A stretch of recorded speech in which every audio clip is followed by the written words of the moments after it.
Hi, everyone. Welcome to this week's market update. I'm here with Eric Anderson. Eric, it feels like the tone in markets has shifted again this week. What's driving it now?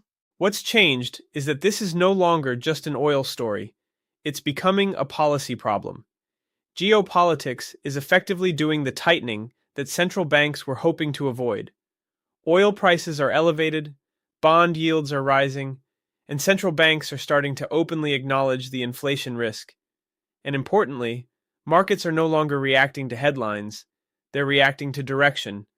Even with delays in military escalation, investors are looking through the noise and focusing on what higher energy prices actually mean for inflation and policy. And central banks are reinforcing that shift? Very clearly, and more explicitly than before. You've had the Fed signaling that inflation risks are rising again, and the OECD now stepping in and effectively validating that concern. Their latest outlook is important. They're saying this isn't just a temporary oil spike, it's something that could keep inflation higher for longer. In the US, they've revised 2026 inflation meaningfully higher. In Europe, they're even talking about the possibility of rate hikes again. So the key shift is this. Markets are starting to accept that central banks may not just stay on hold, they may actually need to tighten further. That's quite a change from just a few weeks ago when rate cuts were the base case. Exactly. And that's the critical repricing. We've gone from when do cuts start to are rates actually restrictive enough? And that's a very different world for markets because it removes the idea of a safety net.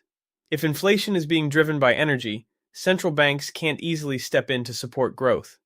Markets have been weak, but not disorderly. What are you watching most closely? The really important signal isn't equities, it's rates. We've seen treasuries sell off at the same time equities are falling. That's unusual. Normally, bonds act as a hedge in risk-off environments. But this week, that relationship broke down. And that's a big deal. What it's telling you is that inflation risk is dominating everything. Bonds are no longer providing protection, because higher oil means higher inflation, and that pushes yields higher regardless of growth concerns. So the traditional playbook isn't working? Exactly. The classic diversification model is being challenged. If equities fall because growth is slowing, bonds should rally. But if equities fall because inflation is rising, bonds can sell off at the same time. That's a much harder environment for portfolios. What about the data flow this week? Has that helped clarify things? If anything, it's made things more difficult. We've had early signs of inflation building. Import prices in the US were stronger than expected. Inflation expectations in the UK have jumped, and Japan is now seeing more domestically generated inflation. But at the same time, key data, like US PCE, has been delayed. So markets are operating with incomplete information, which means they're trading energy prices, central bank commentary, and positioning rather than hard data.